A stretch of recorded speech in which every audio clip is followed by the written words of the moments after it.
Біз дүкендерден әр түрлі азық-түлікті біліп-білместен ала береміз.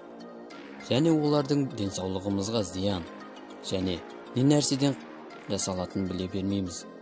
10 тауардың бірі жасанды екеніне мен 100% кепілдік бере аламын. Ал бұл тауарларды өндірушілер азық-түлік құрамына арзан болған нәрселерді қосып өндіреді. Біз адамдар олардың не нәрседен жасалатынын біле бермей ала береміз. Бүгін топ 7 жиіркенішті жолмен жасалатын тағам түрін көрсетеміз. Видео пайдалы болса лайк басыңыз. Мармелад.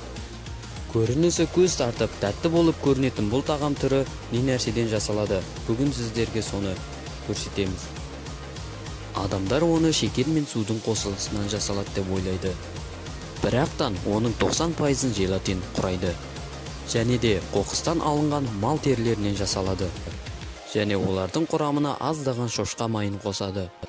Бұл тағам түрлері өз компаниясының дамуына үлес қосады. Яғни ол арзан жолмен жасалып қымбатқа сатылады. Сондықтан бұл тағам түрін жемеген дұрыс деп ойлаймын. Ал сіз қалай ойлайсыз? Ойыңызды комментарияға қалдырып кетіңіз. Краб қаламшалары. Бәрі де оны крабтан жасалады деп ойлайды, бірақтан олай емес. Краб қаламшалары балықтардан шыққан нәжістен жасалады. Бұл тағам түрі Жапонияда жасалып, Европаға қарай жөнелтілді. Қазірде барлық дүкендерде бар деп ойлаймын. Егерде бұл тауарды адам көп тұтынса, рак ауруына шалдығуы мүмкін. Бұл тағамды сіз жеп көрдіңіз бе? Көпшілігі лейсті, яғни чипсыны картоптан жасалады деп ойлайды. Олар қуырылған картопқа 100% ұқсайды. Бұл тауар қалай жасалады? Оған 30% картоп және көптеген крахмал қосады. Және оларды араластырып бізге таныс болған лейсті өндіреді. Егерде бұл тағам түрін нормадан артық қолданып қойсаңыз, өкпе ауруына шалдығуыңыз мүмкін.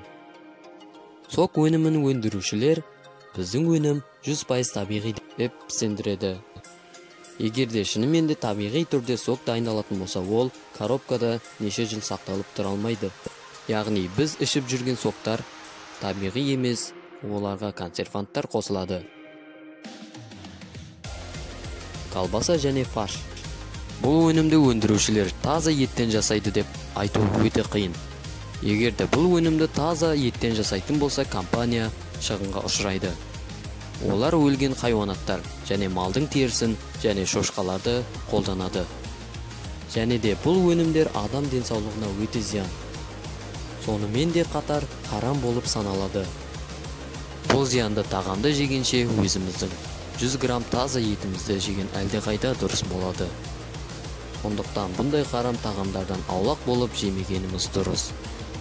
Бұл видеода сізге қандай тағам түрі жиіркенішті болды? Егерде дұрыс айтқан болсам, лайк басуды ұмытпаңыз. Және де подписация мәзірін басып, колокольчикті жертіп кетіңіз. Бұйырса 10 000 жазылушыға да жетеміз. Келесі кездескенше аман болыңыздар.